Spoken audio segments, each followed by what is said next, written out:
Hablamos de psicología como cada semana con Blanca Jorge, psicóloga que está en nuestro estudio. ¿Qué tal, Blanca? Buenos días. ¿Iniciamos bien la semana? Sí, bien, con energía. Perfecto, como tiene que ser. Y mirando el tiempo, dicen que el tiempo es oro. Hoy hablamos de esa temática, ¿no? Sí, hoy vamos a hablar de cómo organizar o gestionar el tiempo.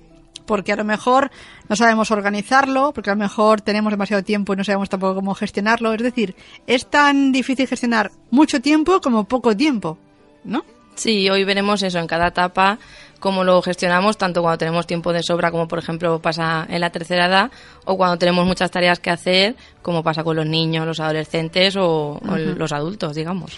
Etapas de nuestra vida que vamos ahora un poco a repasarlos con Blanca Jorge, pero antes de empezar con la temática, si alguien nos quiere preguntar algo en concreto, decimos las vías para que lo hagan en directo ahora hasta las 13 horas.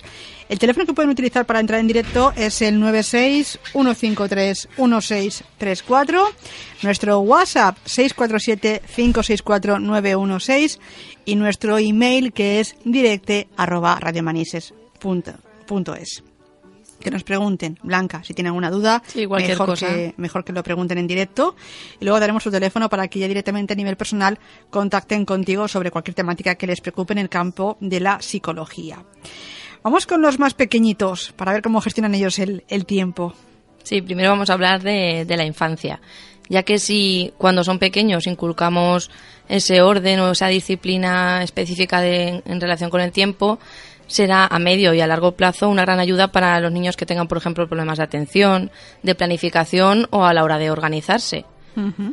No es conveniente dejar que un niño se mueva en un entorno muy caótico o muy desastre cuando, por ejemplo, el niño ya a lo mejor le cuesta ordenarse o planificarse. Entonces, si nosotros le ayudamos a organizar su tiempo, su espacio, su habitación, su lugar de estudio, cada día le vamos a ayudar de una manera muy sutil, pero a la larga muy eficaz. Claro, tan malo es el dejar al niño en su entorno, venga, da igual, no te hago mucho caso, como la disciplina muy estricta, ¿no? Tan malo es un punto como otro extremo, ¿no? Exactamente, habría que encontrar el equilibrio entre las dos cosas. Uh-huh. Y tenemos que resaltar la importancia de organizar su tiempo en casa.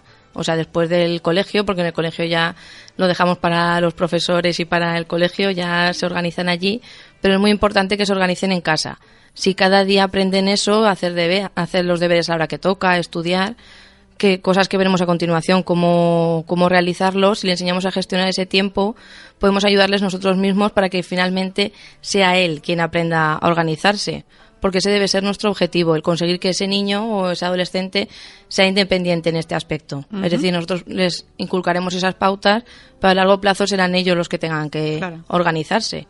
Eso también igual lleva consigo el ser, como dicen, responsable, ¿no? Exactamente. Que es responsable de tu área, de tus tareas, y tú tienes que saber que si no las haces tienes una consecuencia y si las haces tienes otra consecuencia. Exactamente. Uh-huh. Pero eso no se trata tampoco de agobiarle o de llenarle a lo mejor la tarde con tareas obligatorias, sino más bien de lo contrario. Un niño que sea despistado y desorganizado, que por ejemplo le cueste mucho sentarse a empezar a hacer los deberes, a terminarlos, siempre va a tener cosas pendientes que hacer. Y entonces los deberes se convierten en una pelea continua con los padres de ponte a estudiar, termina los deberes, no puedes jugar hasta que no empiece lo que has acabado, y siempre estamos con esa amenaza constante. Uh-huh. Que también lo que hacemos es que esos niños o adolescentes no les apetezca ni estén motivados a la hora de hacer sus tareas, porque es como una pelea constante con los padres. Claro. Hay que también un poco rascar, ¿no? Para averiguar por qué no le apetece estudiar, no le apetece hacer cierta asignatura, quizá tenga alguna dificultad. Exactamente. También habría que trabajar esa parte, exactamente, ¿no? Uh-huh. Entonces, dependiendo de la hora que el niño llegue a casa por las tardes y también dependiendo del curso en el que esté y lo que se le exige en el colegio, hay que planificar un horario de estudio a diario, que incluya entre una hora y 3 horas de deberes o de estudios diarios. Yo he escuchado a muchos padres, incluso en informativos, en televisión también han salido, ¿no?, que se quejan de que sus hijos tienen muchísimos deberes cuando llegan a clase, están horas en el colegio y luego en casa, después de clase, tienen muchísimos deberes y no les gusta eso, ¿no? Sí, eso también, o sea, sí que es verdad que hay veces que, dependiendo de la edad, tienen muchísimas o demasiadas tareas, pero sí que es verdad que los niños tienen que acostumbrarse a todos los días tener algo que hacer. Uh-huh. Porque si no, aunque hayan estado en el colegio, si luego tienen toda la tarde libre, esos conocimientos que han aprendido en el colegio tampoco los afianzan. Entonces, es necesario que todos los días tengan algo. El problema muchas veces es ese, que los padres se quejan, pero porque los padres se sienten en la obligación de estar con ellos cuando hacen los deberes, pero lo que estamos comentando ahora, si nosotros les enseñamos a que tengan esa independencia, no necesitan que el padre esté sentado al lado mirando la libreta y el libro a ver si lo hacen bien. Simplemente que esté cerca si el niño tiene alguna duda, pero no que esté haciendo los deberes con el niño. Y tú decías, por ejemplo, dedicar entre 1 y 3 horas a los deberes o estudios diarios. ¿Eso también incluye, por ejemplo, una actividad extraescolar que puedan tener después del cole? Que sea, por ejemplo, inglés, repaso. ¿Estaría dentro de este horario de 1 a 3 horas? Yo lo pondría dependiendo también de la edad y del curso, pero sí que, por ejemplo, si un niño un día, por ejemplo, va a clases particulares y ya allí ha hecho los deberes y le han enseñado un poquito a resumir o a subrayar lo que ha hecho ese día, no pasaría nada si luego ese día en casa no hiciese nada. Claro. O si, por ejemplo, un día ha tenido la academia de inglés, pues podemos ser un poquito más laxos con el tiempo en casa.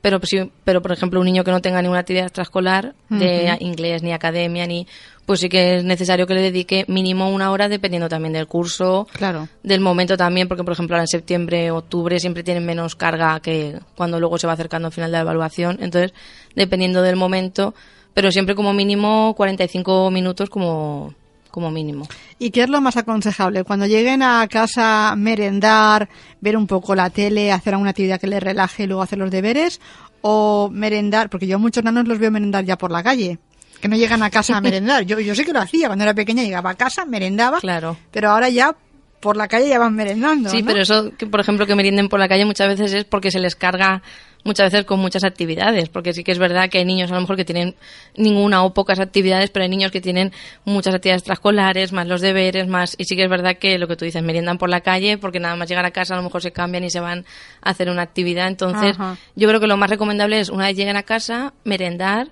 hacer las tareas del colegio y después ya ver la tele, jugar, porque si después de merendar los ponemos a ver la televisión o a jugar, no van a querer. Nos va a costar más y diremos mucho la frase que tú decías antes de ponte a estudiar, termina los deberes, porque les va a enganchar, ¿no? Claro, entonces es mejor como premio, digamos, hacer los deberes y estudiar, pues la tele, jugar, lo que cada uno le guste. Aparte, hoy en día en las televisiones vemos canales temáticos y tienen 24 horas dibujos animados, que no es como en nuestra época que había 1 hora concreta para ver la tele de infantil. Ahora en cualquier momento no te lo perdías. Sí.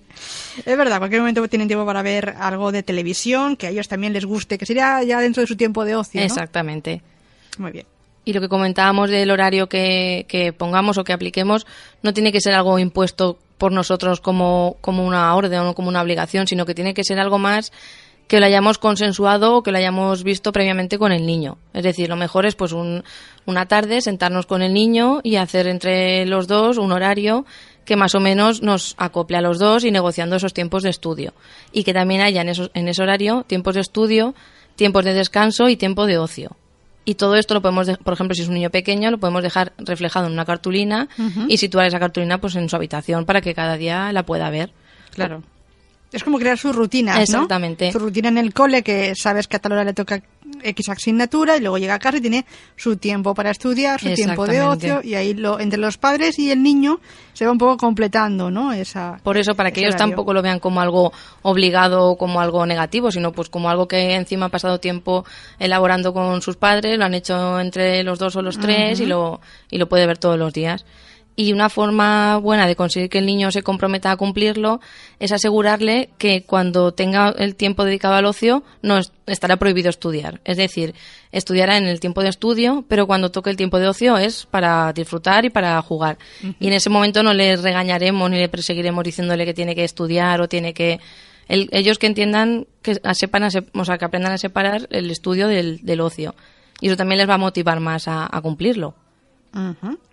Luego veremos si los adultos mezclamos el tiempo de ocio con el trabajo, porque claro, los adultos, si hacemos cualquier actividad, cualquier actitud, los niños también lo ven y lo aplican en su vida, así que hay que diferenciar un poquito las prácticas que tiene que tener un niño con el adulto. También tiene que ir un poco en consonancia, si no es un caos. Exacto. Muy bien. Y debemos también hacer ver a los niños o a los adolescentes las consecuencias positivas de planificar y de organizarse el tiempo, ya que es algo que si se organizan les otorga para ellos mismos más tiempo para divertirse, para jugar, y que se les premiará cuando se esfuercen en seguir ese horario que hemos establecido.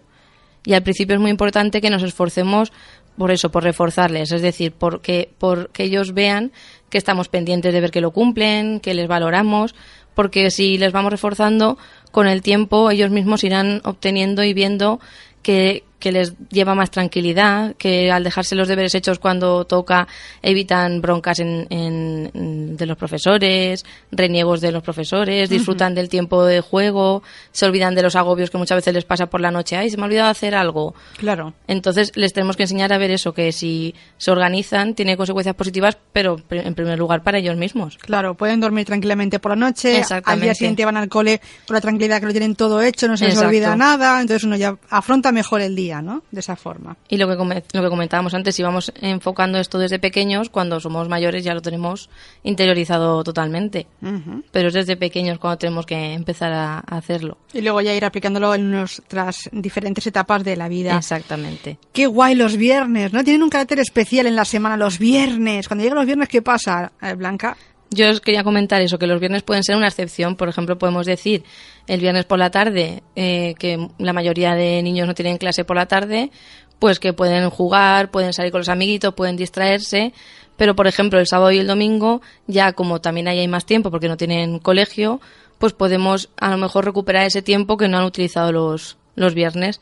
Y es bueno que también haya una rutina de estudio el sábado y el domingo para evitar muchas veces eso, los agobios de última hora o las tardes de domingo de que a lo mejor queda algo pendiente por hacer y se hacen eternas. Entonces, si por ejemplo conseguimos que el sábado por la mañana le dediquen un ratito y el domingo por la mañana otro ratito, pues pasa el fin de semana y aparte de haber hecho sus tareas, ha descansado, ha disfrutado, ha jugado. Claro. Y digamos que el viernes lo ha tenido como premio.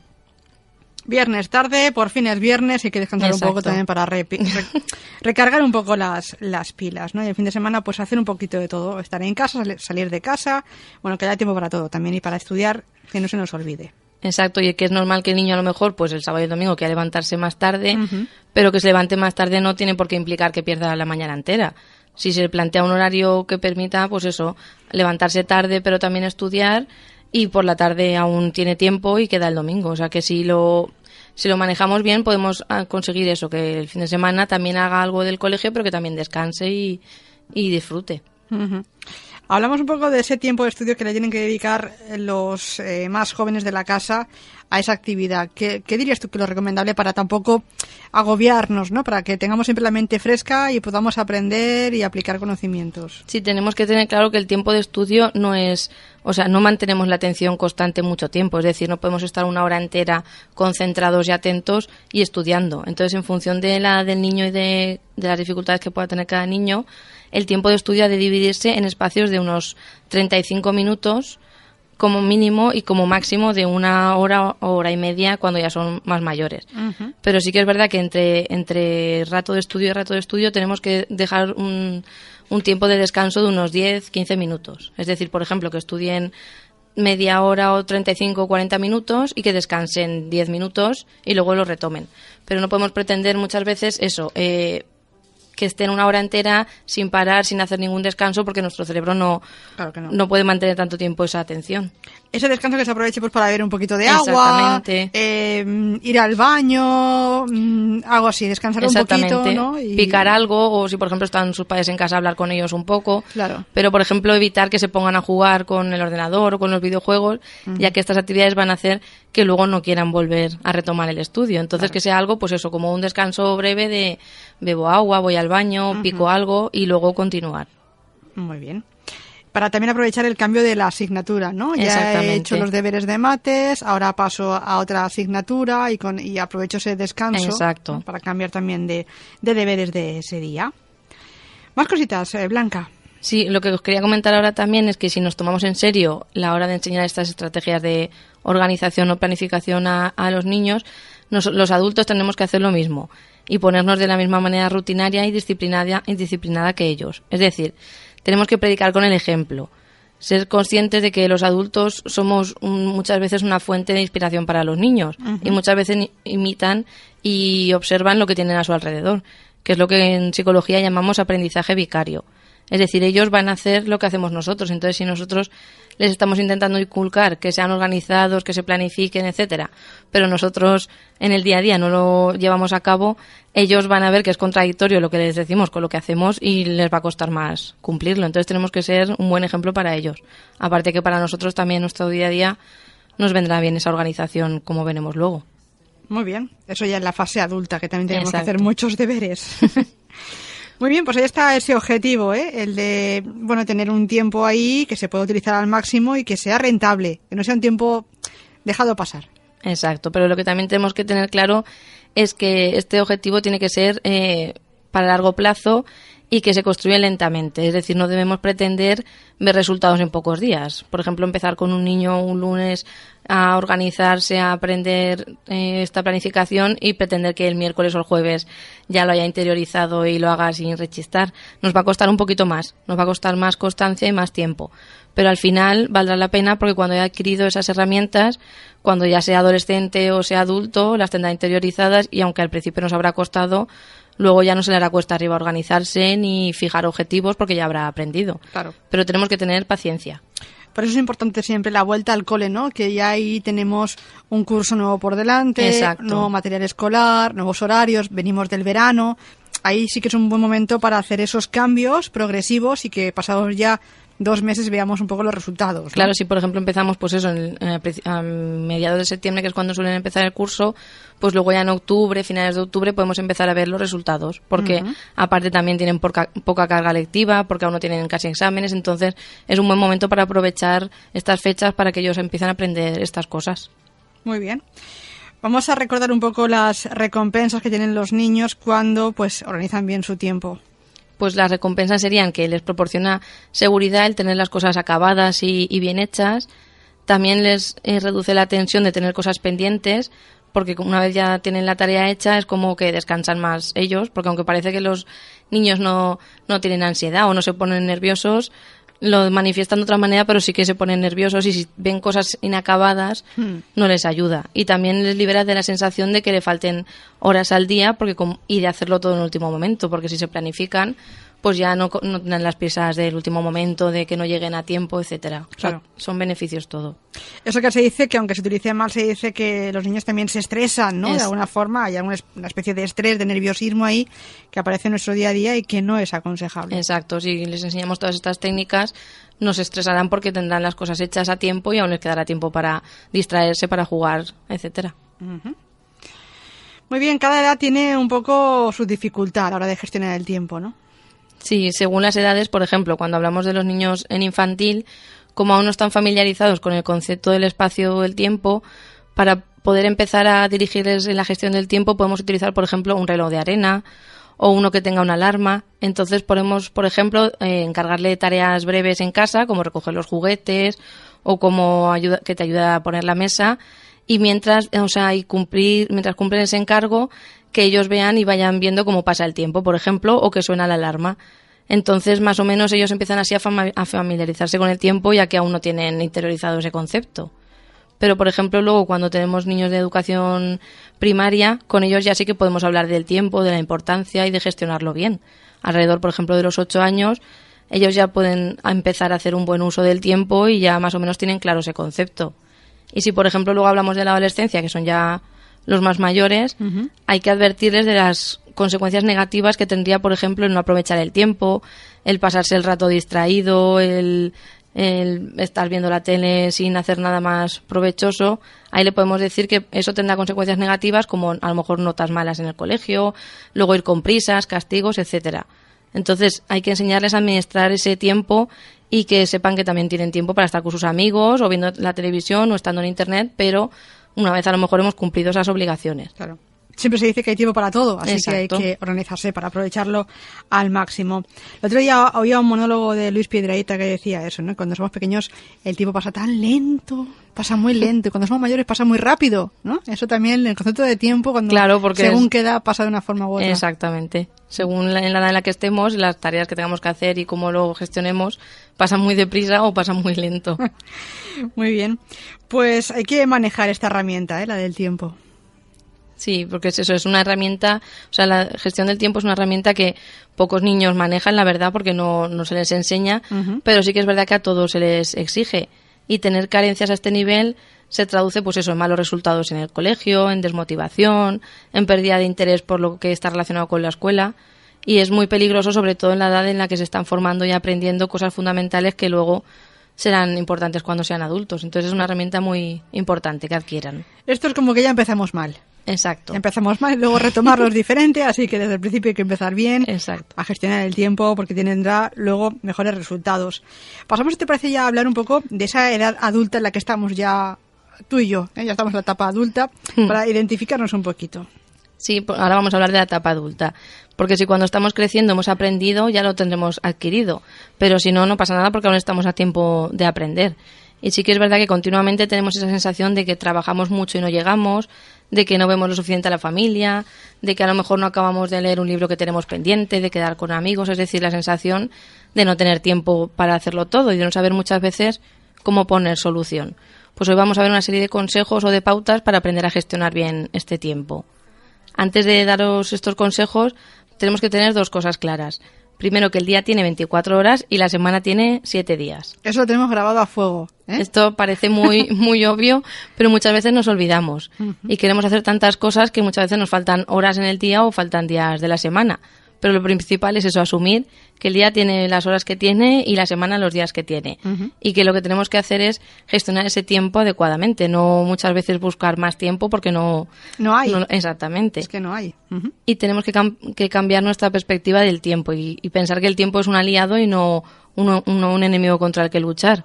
Y no vamos a poder sacar más tiempo si no es lo que decíamos, aprovechar ese tiempo que hay. Y que nosotros somos los únicos dueños de nuestro tiempo y lo tenemos que emplear como consideremos adecuado, pero sí que es verdad que muchas veces tenemos que saber gestionarlo, porque es verdad que tenemos que trabajar y que tenemos que hacer ciertas cosas obligadas, pero al final la decisión de cómo empleamos el tiempo es nuestra. Es decir, tenemos que sacar tiempo para tanto el trabajo como la familia, los amigos, para nosotros mismos. Y la decisión de cómo aprovechar ese tiempo depende de nosotros, no muchas veces del propio tiempo, que es limitado. A veces utilizo una forma de ver las cosas porque a lo mejor si tengo que hacer muchas cosas un mismo día, digo, tengo que hacer esto y te estresas, ¿no? Y luego dices, bueno, pero espérate, porque ya he hecho esto y esto, es decir, ya he hecho muchas cosas que tenía pendientes, me faltan unas cuantas, pero también un poco animarte a decir, y es que ya he hecho todo esto. Claro, que muchas veces nos centramos en lo que nos falta y nos olvidamos de todo lo que hacemos a lo largo del día, y lo que tú dices, muchas veces parar y reflexionar y recordárnoslo es algo positivo. Ayuda un poquito a seguir, claro. ¿no? Lo hago bien, ¿no? Sí, lo haces bien. Gracias. Más cositas. Y otra cosa que también tenemos que tener claro es que el tiempo es dinero. ¿Qué quiere decir con eso? Bueno, el tiempo es oro, es un dicho que todos conocemos, pero sí que es una verdad muy grande de que en el día a día no nos damos cuenta. Porque sí que es verdad que muchas veces no somos reacios a derrochar dinero, pero sin embargo derrochamos el tiempo muchas veces muy fácilmente. Y el tiempo lo podemos emplear como nosotros queramos. Pero tenemos que ser conscientes de que elegimos usarlo en esa actividad y del coste que conlleva. Por ejemplo, si después de un día de estar trabajando mucho decidimos estar tirados en el sofá viendo la tele, sería un buen uso del tiempo si yo elijo hacerlo y si no estoy dejando de hacer otra actividad importante. Pero si, por ejemplo, estoy dejando de hacer otra actividad importante, no es un buen uso del tiempo porque luego entra el sentimiento de culpa de no haber hecho la otra actividad, etcétera. Claro. Pero sí que tenemos que premiarnos y saber gestionar ese tiempo y saber valorarlo como se merece, que es algo muy importante. A veces decir, mira, estoy cansado, quiero descansar un poco para luego tener más energías para hacer otras cosas y no pasa nada, me quedo en el sofá una horita y no pasa nada, no me arrepiento luego y si veo que voy a arrepentirme, pues oye, dejo el sofá para otro día. Pero es que si no, acumulamos muchas veces el cansancio y tampoco es bueno, ¿no? No sentirnos mal por cómo aprovechemos el tiempo, quizá. Exacto, ¿no? Aprender a aprovecharlo, pero una vez tomamos la decisión, por ejemplo, voy a descansar 10 minutos, pues disfruto esos 10 minutos, porque si no, si decido descansar esos 10 minutos y no los disfruto, pero tampoco hago la otra actividad, estoy perdiendo por todos los lados. Ese no es el concepto. Muy bien. El tiempo es dinero, lo que decías tú, que el tiempo es oro, que lo decíamos al principio de esta sección. ¿Cómo podemos hacer un buen empleo del tiempo, Blanca? Tenemos que tener claro también lo que significa eficiencia y eficacia. Es decir, ¿qué sería la eficiencia? Consiste en hacer las cosas bien. Es algo positivo, pero no nos garantiza muchas veces los resultados. Es decir, nos limitamos a hacer bien lo que hacemos. Es decir, se centra en el cómo, en el método. Y por otro lado tendríamos la eficacia, que ¿qué sería? Hacer lo que realmente hay que hacer. Es decir, una persona eficaz sabe lo que debe hacer. Entonces, muchas veces sería en buscar el equilibrio entre eficiencia y eficacia. Es decir, entre saber hacer las cosas bien, pero también hacer las cosas. Es decir, muchas veces nos perdemos mucho tiempo en querer hacer algo bien y perdemos tiempo de hacer otras cosas, simplemente hacerlas. Claro. Entonces, muchas veces no nos tenemos que exigir tanto, sino simplemente hacer las cosas e intentar hacerlas de la mejor manera posible, pero no ponernos unas metas demasiado altas, porque cuanto más alta sea esa meta, más nos agobiaremos y no llegamos a cumplirlo. Nos podemos frustrar, ¿no? Exactamente. Y también vamos a ver una cosa muy importante, que son los ladrones del tiempo. Me gusta esa palabra, ladrones del tiempo. ¿Quiénes son esos? Son, pues muchas veces eso, los imprevistos que nos va restando minutos o incluso horas de trabajo, y si los detectamos será más fácil cambiarlos o luchar con ellos, digamos. Entonces vamos a ver los más típicos. Por ejemplo, las interrupciones. Muchas veces estamos haciendo algo y nos interrumpen. Y perdemos tiempo en solucionar esa interrupción y quitamos tiempo a lo que estábamos haciendo. Volver a engancharnos nos cuesta un poco. Exacto. También. Uh-huh. Entonces, por ejemplo, si nos interrumpe alguien con quien tenemos confianza, pues podemos decirle que hablamos de ese tema en otro momento cuando hayamos acabado la tarea que estamos haciendo. Muy bien. Porque si no, ni estamos en la tarea ni estamos en la conversación. Claro. Luego otro ladrón del tiempo serían las reuniones. Es decir, cuando tenemos una reunión es importante que antes de esa reunión sepamos lo que vamos a tratar en esa reunión y qué objetivos queremos conseguir. Será más fácil que así aprovechemos el tiempo bien. Si entramos a una reunión sin saber de qué vamos a hablar, cómo vamos a hablar, etcétera, fácilmente podemos estar 1 hora o 2 horas en esa reunión y no haber sacado nada en claro. No ser productiva esa reunión. Exactamente. ¿No? En cambio, si yo me lo planifico antes, me lo organizo antes, pues a lo mejor en media hora, 45 minutos puedo tener el tema resuelto. Muy bien. Luego otro ladrón del tiempo sería el desorden. Es decir, si por ejemplo en nuestra habitación o en nuestra mesa de estudio o de trabajo tenemos las cosas que no sabemos dónde están, a la hora de ponernos a estudiar o ponernos a trabajar vamos a perder mucho tiempo buscando a lo mejor un papel que necesitamos, un libro, etcétera. En cambio, si yo lo tengo todo ordenado, lo veo a simple vista y ahí gano mucho tiempo. Aunque hay gente que dicen que su desorden es su orden. Sí, pero eso yo lo cogería con pinzas. ¿Verdad? Porque sí. Muchas veces a lo mejor luego a alguien les toca algo y ya no sabe dónde sí, está. Sí. Por entonces... eso, que dentro del desorden sabe dónde están las cosas y cuando a veces las toca ahí ya la hemos liado. Pero por eso, con estas cositas, parece mentira, pero perdemos tiempo, que si conseguimos evitarlo, ganamos mucho tiempo al final del día. Muy bien. Otra cosa, por ejemplo, sería la comunicación ineficaz. Es decir, si cuando queremos transmitir un mensaje no lo transmitimos de manera clara, es muy posible que a lo mejor otra persona realice ese trabajo que le hemos encargado mal, tenga que volver a repetirlo y lo cual supone una enorme pérdida de tiempo. Pero si comunicamos ese mensaje con claridad y comprobamos que la otra persona lo ha comprendido, sabemos que a la primera lo realizará bien y ganaremos mucho tiempo. O sea, muchas veces, aparte de decirlo claro, es cerciorarnos que la otra persona nos está escuchando. ¿Lo has entendido bien? Exactamente, y nos ha entendido bien. Muy bien. Luego otra cosa que sería algo que nos robaría tiempo sería el tener tener poca disciplina personal. Es decir, cuando muchas veces eso, la gente no tiene voluntad de hacer las cosas o no tiene horarios, no tiene motivación, va un poco a salto de mata, digamos que eso muchas veces nos va a robar mucho tiempo. Y ahí no hay ninguna fórmula mágica, simplemente ser disciplinado y saber más o menos llevar el día a día. Pero sí que es verdad que si no lo hacemos vamos a perder mucho tiempo. Sí, dime, yo estoy apuntando estos ladrones del tiempo. También tenemos, por ejemplo, lo que decíamos, el no planificarnos, no priorizar, o sea, no ser capaces de decir lo primero o lo más prioritario del día es, pues a lo mejor llamar para coger hora con el médico. Uh-huh. Y a lo mejor después tengo el resto de tareas. Si no sabemos muy bien delimitar cuál es la importante, al final no estaremos en nada de todo. Claro. No centrarse, no delegar, que es algo muy importante. Si no llego a todo, puedo pedir ayuda y no pasa nada. Uh-huh. No saber decir que no. Muchas veces nos piden cosas, ya no tenemos tiempo, pero aún así seguimos diciendo que sí y seguimos acumulando encargos, digamos, y tenemos que a veces saber decir que no de manera asertiva y de manera bien, pero no decir que sí a todo lo que nos piden. Y luego el teléfono, por ejemplo, yo lo he puesto como otro ladrón del tiempo, porque es verdad que muchas veces, ya sea por que miramos a lo mejor cosas en internet, por los WhatsApp, por las llamadas, perdemos mucho tiempo. Muchísimo, la verdad es que sí, no llamando por teléfono, sino también viendo lo que tú decías, redes sociales, WhatsApp y, por ejemplo, con una agenda, sería una buena amiga del tiempo. Sí, yo la agenda la denomino como el gran aliado, porque es algo esencial para cualquier persona. porque nos permite planificar, organizar, priorizar y recordar. Y muchas veces es uno de los mayores focos de estrés el pensar en todo lo que tenemos que hacer en el día a día y qué cosas no se nos pueden olvidar. Pero si yo lo tengo todo anotado en una agenda, ya no tengo que estar pendiente de que no se me olvide porque simplemente mirando la agenda lo tengo a la vista. Entonces yo creo que siempre tenemos que tener una agenda y llevarla con nosotros, independientemente de a lo que nos dediquemos o en la etapa en la que estemos. Es una herramienta muy importante. Y por ejemplo, la gente mayor, que vamos muy mal de tiempo, la gente mayor, ¿cómo puede gestionar su tiempo? Que se supone que tiene muchísimo más que la fase adulta o la fase de la infancia. Sí, para finalizar vamos a hablar de la tercera edad o la gente mayor. Tienen que aprovechar el tiempo libre que tienen, hacer cosas que les entretengan, que les llenen, ya que toda la vida han ido con prisas, con rutinas, con horarios muy justitos. Una vez llegan a esta etapa es el momento de poder flexibilizar esos horarios, de no tener rutinas tan cerradas. Pero sí que es verdad que les cuesta mucho a las personas mayores salirse de sus horarios porque los han llevado mucho tiempo a rajatabla. Claro. Entonces sí que les cuesta salirse de esa rigidez.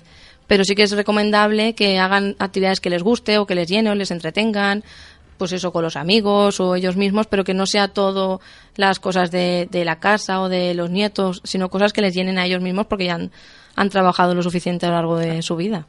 Que les aporte un poco y cada día sea algo diferente, no sea el típico día de ver qué hago hoy, ¿no? Y dejar pasar el tiempo, que eso sabemos que el tiempo es oro, hay que aprovecharlo al máximo.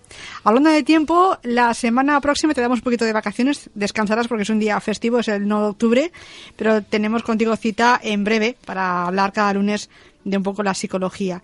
Si alguien quiere preguntarte algo en concreto, ¿cómo te podemos localizar, Blanca? Pues me pueden localizar vía WhatsApp o por llamada al número 600-712-444 o entrando en mi página web blancajorge.com, ahí se pueden poner en contacto conmigo. También tienes Facebook, si no me También equivoco. Facebook, Twitter, Instagram, todas las redes posibles. Ahí estás presente. Me pueden localizar.